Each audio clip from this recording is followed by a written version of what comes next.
एक समय की बात है, एक गांव में सफेद साड़ी वाली चुड़ैल का आतंक था। चुड़ैल रात भर गांव में घूमती और गांव का जो भी आदमी उसे दिखाई देता उसे वो घायल कर देती। अरे कोई तो बचाओ, मर गया रे। एक रात हरिया अपने खेत से अपने घर लौट रहा था कि तभी अचानक उसके सामने चुड़ैल आ जाती है। अरे बाप रे, ये चुड़ैल कहाँ से आ गई? आज तो मैं गया काम से।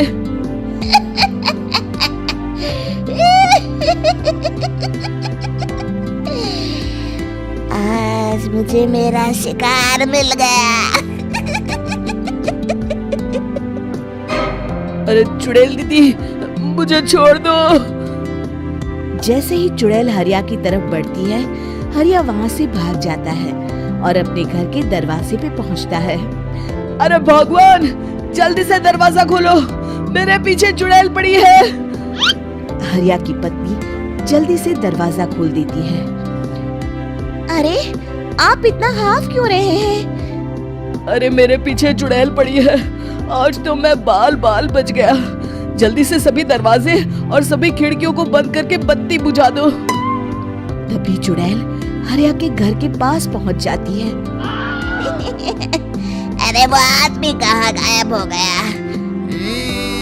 मैं भी देखती हूँ आखिर कब तक बचेगा। मैं अपने शिकार को इतनी आसानी से नहीं छोड़ती। इतना कहकर चुड़ैल वहाँ से चली जाती है। वहीं दूसरी तरफ हरिया और उसकी पत्नी दोनों अपने घर की खिड़की से ये सब देख रहे होते हैं। अरे बाप रे, ये तो बड़ी डरावनी चुड़ैल थी। अगले दिन ये बात आग की तरह पूरे गांव में फैल जाती है और धीरे धीरे लोग चुड़ैल के डर के मारे शाम होते ही अपने घरों से बाहर निकलना बंद कर देते हैं। कुछ दिनों के बाद भाई, मैंने तो इस चुड़ैल के डर के मारे रात को अपने खेतों को पानी देना बंद कर दिया है। कहीं मेरी फसल सूख गई तो मैं तो कहीं का नहीं रहूंगा। साहूकार का कर्जा कैसे चुकाऊंगा? अरे भाई, पूरे गांव वालों का यही हाल है। पता नहीं ये चुड़ैल हमारे गांव में कहां से आ गई। फिर एक दिन गांव के पास वाली नदी के किनारे एक बहुत बड़े तांत्रिक के आने की बात कुछ गांव वालों को पता चलती है। वो लोग जाके ये बात गांव के मुखिया को बताते हैं। मुखिया जी, नदी के किनारे एक बहुत ही पहुंचे हुए तांत्रिक बाबा आए हैं। हमें उनसे मदद मांगनी चाहिए। मैंने सुना है वो बड़े बड़े भूतों और चुड़ैलों को अपने वश में कर लेते हैं। मुखिया जी सभी गांव वालों को लेकर उस तांत्रिक के पास पहुंच जाते हैं। ओम फट स्वाहा, ओम फट स्वाहा। तभी तांत्रिक अपनी बंद आंखों को खोलकर कहता है, क्या बात है, तुम सब लोग यहाँ क्यों आए हो? मुखिया जी उस तांत्रिक को सारी बात बता देते हैं। अच्छा, तो ये बात है।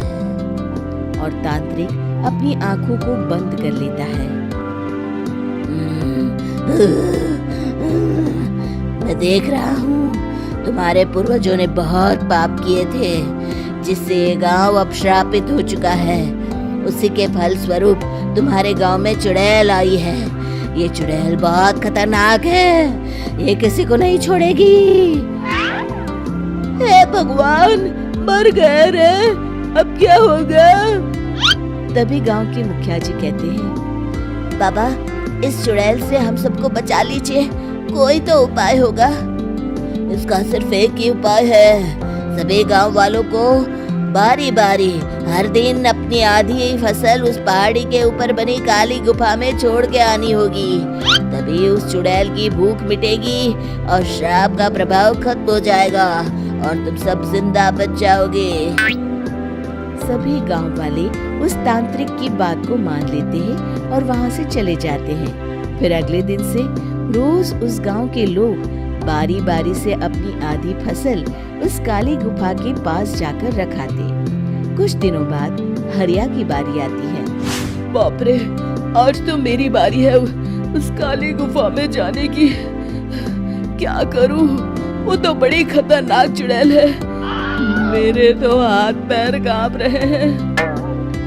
फिर हरिया डरते डरते अनाज की बोरियां अपनी बैलगाड़ी में लाद देता है। तभी हरिया की पत्नी उससे कहती है, देखो जी, संभल के जाना और किसी भी हालत में शाम होने से पहले वापस आ जाना। उस चुड़ैल का कोई भरोसा नहीं है जी। हरिया बैलगाड़ी में बैठते हुए कहता है, भगवान, मैं क्या वापस आऊंगा? लगता है अब तो मेरी खबर ही आएगी। इतना कहकर हरिया वहां से चला जाता है। रास्ते में जंगल से गुजरते हुए हरिया की बैलगाड़ी का एक चक्का बड़े गड्ढे में फंस जाता है। हे भगवान, अब ये क्या मुसीबत है? हरिया नीचे उतर के पूरी ताकत से अपनी बैलगाड़ी को गड्ढे से निकालने की कोशिश करता है।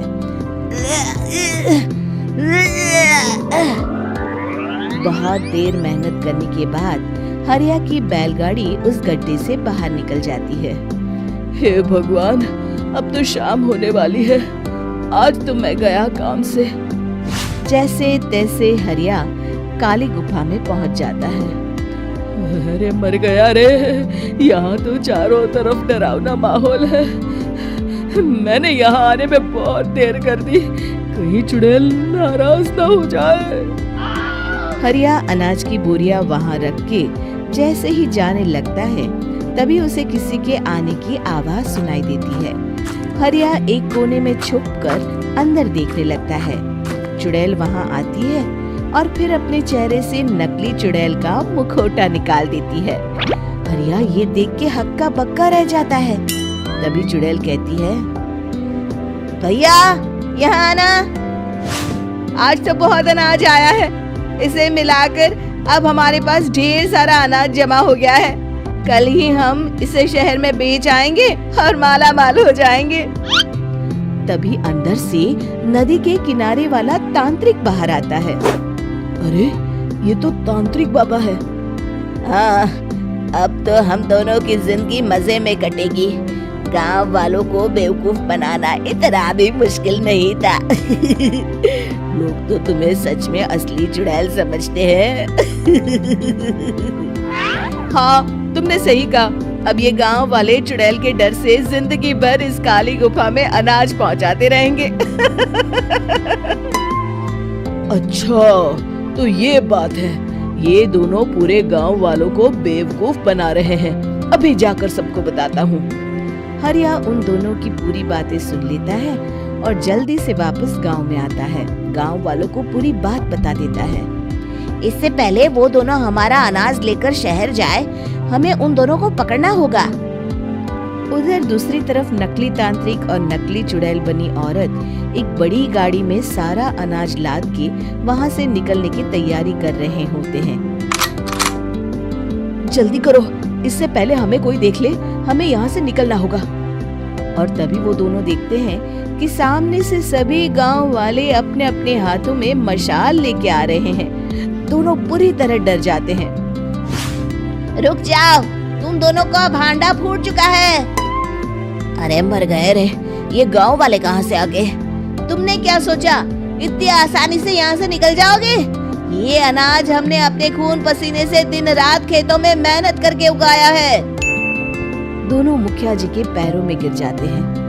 हमें माफ कर दीजिए, हम दोनों एक नंबर के कामचोर हैं। बिना मेहनत किए पैसे कमाना चाहते थे। हाँ हाँ, अब हम आगे से मेहनत मजदूरी करके पैसे कमाएंगे। हमें कुछ मत करना, हमें छोड़ दीजिए। इतना कह के दोनों गांव छोड़ के भाग जाते हैं और सभी गांव वाले फिर से खुशी खुशी रहने लगते हैं। शिक्षा तभी तो कहते हैं कि किसी भी समस्या का समाधान केवल सूझबूझ से ही करना चाहिए और कभी हिम्मत नहीं हारनी चाहिए।